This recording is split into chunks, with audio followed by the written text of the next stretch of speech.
अरे वाह, you're looking gorgeous, माशाल्लाह। Thank you so much. Madam कहाँ जा रही है? मॉम, एक्चुअली वो मेरी इद्दत पूरी हो गई थी और अब आप मुझे घर में कैद करके नहीं रख सकती, तो मैंने सोचा मैं अपनी फ्रेंड के साथ कहीं बाहर जाने का प्लान बना लूं। So we're gonna go out for lunch, then a little bit of shopping, उसके बाद घर। Looks like a plan. Yeah. Okay. वो मैं कल डिनर पे किसी को घर पे इनवाइट करना चाह रही थी। मॉम, नो मोर रिश्ता टॉक्स। अगर आपने मेरे से शादी की दोबारा बात की ना, तो फिर मैं घर से भाग जाऊंगी।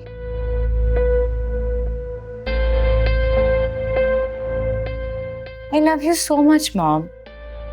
अब आप इस बारे में बात करना छोड़ देना और अब खुद का ख्याल रखें ना। देखिए, you've lost a lot of weight। अब बिल्कुल अपना ख्याल नहीं रख रही हैं। प्लीज, कल हम डॉक्टर के पास जाएंगे और आपका चेकअप करवाएंगे। क्या हो गया है तुम्हें? आई एम परफेक्टली ऑलराइट, मुझे क्या होना है? No, you are not. तुम बस शादी कर लो, मुझे तो सिर्फ तुम्हारी शादी की फिक्र रहती है बस।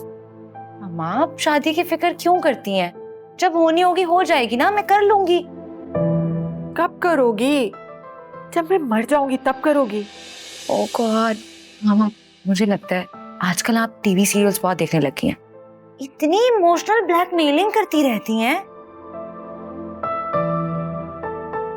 अच्छा ठीक है, कल आप फराज को डिनर पे इनवाइट कीजिएगा। आपका भी मूड अच्छा हो जाएगा और मैं भी उससे मिल लूंगी। ओके? ना वो शादी को सीरियस ले रहा है और ना ही तुम। पता नहीं क्या होगा। सीरियसली मॉम, अगर आपने दोबारा इस तरह की कोई सैड बात की ना, तो फिर मैं सच में आपसे नाराज हो जाऊंगी। ओके, अच्छा ठीक है, चलो फॉरगेट इट। तुम अभी जाओ अपनी फ्रेंड्स के साथ, हैव फन, एंजॉय योरसेल्फ और मजे करो। ओके, अच्छा आप डिनर ना कीजिएगा, I will get sushi for you. Okay, you love it. I know. आप जाए। बाय।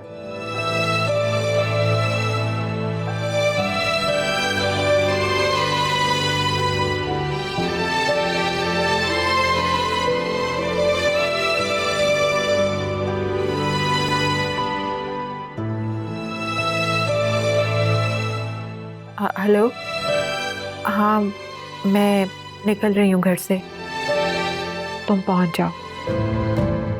ओके।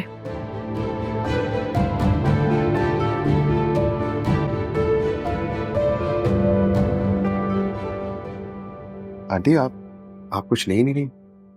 अरे बेटा, मैं थोड़ी देर के लिए आई थी, तुमने इतना तकल्लुफ क्यों कर लिया? ले रही हूँ बेटा, ले रही हूँ बस। तकल्लुफ की क्या बात है, आप कभी कभी तो आती हैं हमारे घर। तुम ऐसा करना, वक्त निकाल के हमारी तरफ चक्कर लगा लेना। तुम्हारे अंकल बहुत नाराज हैं तुमसे, मैं चाहती हूँ कि उनसे माफी मांग लो। जरूर, लेकिन इस वीकेंड पे हम थोड़ा बिजी हैं, आगे इंशाल्लाह जरूर। हम कहीं जा रहे हैं क्या? भूल गई हूँ, घर देखने जाना है ना। बड़े भाई साहब ने इस घर का तो सौदा कर दिया है, तो बेच रहे हैं। अब मैं अपने जोया और आयरा के लिए कोई 2 कमरे का छोटा सा फ्लैट देखूंगा, आगे देखें फिर अल्लाह मालिक है। चलो ठीक है, जैसे तुम्हारी मर्जी, लेकिन जब भी टाइम मिले बेटे चक्कर जरूर लगा लें। जरूर। आंटी, आपने मुझे माफ तो कर दिया है ना? जो कुछ भी हुआ मैं उस पर दिल से बहुत शर्मिंदा हूं।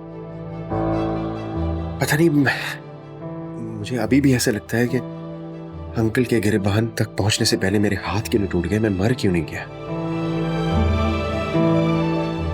बहुत दुख पहुंचाया आपको। और जैसे ये घर वाला मामला सॉर्ट आउट हो जाता है, मैं खुद अंकल के पास चक्कर लगाऊंगा, उनसे माफी, बल्कि उनके पैरों में गिर के माफी मांगूंगा। जब तक माफ नहीं कर देते मैं वहीं बैठा रहूंगा, चाहे सारी जिंदगी क्यों न लग जाए।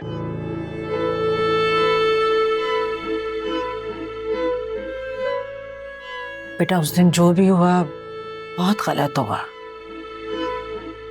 मुझे बहुत अफसोस है कि वो नहीं होना चाहिए था सब, लेकिन क्या कर सकते हैं, जो होना था वो तो हो गया। चलें, ये भी खैर अच्छी बात है कि तुम्हें खुद से एहसास हो गया इस बात का। बस तुम चक्कर लगा के अंकल से बात कर लो ताकि उनका मूड ठीक हो जाए। ये आप ठीक कह रही हैं आंटी। मैं वो पास वाली मस्जिद में कारी साहब के पास भी गया था। उन्होंने भी यही बोला कि वो उस औरत ने मुझ पे कोई सख्त किस्म का इल्म किया हुआ था, इसी वजह से आप लोगों के साथ इस तरह बिहेव कर रहा था। मैं माफी चाहता हूँ। आप छोड़े ना, क्या रखा है ऐसी बातों में। पूरा वक्त था बस गुजर गया। अल्लाह का बहुत बड़ा एहसान है, सब कुछ ठीक हो गया। शुक्र है अल्लाह का। अब माँ, आपको पता है हमने बेबी की शॉपिंग की कल, इतनी ज्यादा। आप चले ना, मैं आपको दिखाती हूँ। अच्छा मैं देखती हूँ। अरे भाई चाहे तो पी लेने दो आप। हाँ बेटा, ले रहे बहुत बहुत शुक्रिया।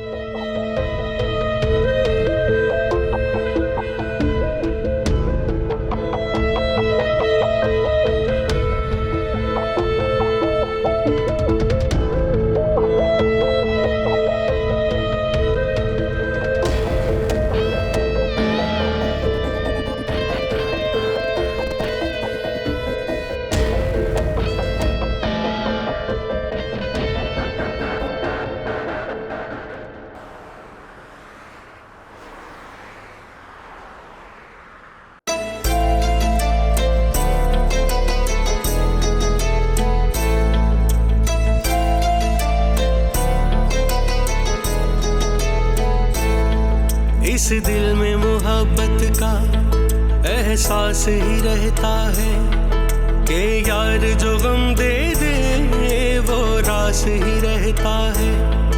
ये मिलना बिछड़ना तो बस खेल है किस्मत का, कोई दूर भी जाके दिल के पास ही रहता है।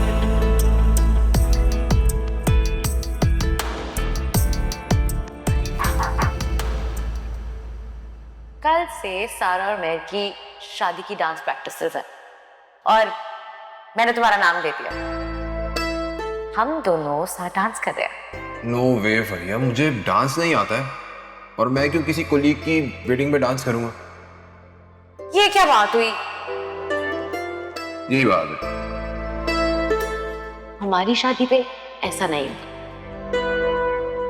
बहुत सारे इवेंट्स होंगे, हम दोनों कपल डांस करेंगे और अपनी सारी इन्फ्लुएंसर फ्रेंड्स को बुलाऊंगी। देखना, हमारी रील्स इंस्टाग्राम पर ट्रेंड करेंगे। तुम्हें पता है मेरी दादी बाबा को क्या कहती थी? बीबी की उंगलियों पर नाचेगा। मुझे ऐसा लग रहा है कि मेरा भी यही हाल होने वाला है। May be. वैसे मैं बहुत अथॉरिटेटिव हूँ, मैं किसी को इतनी पावर नहीं देती कि कोई मुझे डिक्टेट करे। वो तो आई कैन टेल। 2 साल से बर्दाश्त कर रहा हूँ तुम्हें, और अभी से तुम्हारी बस हो गई। आपकी तो पूरी लाइफ पड़ी है। My pleasure. बस एक नजर में ही वो दिल में उतर आए, फिर देखा जहां हमने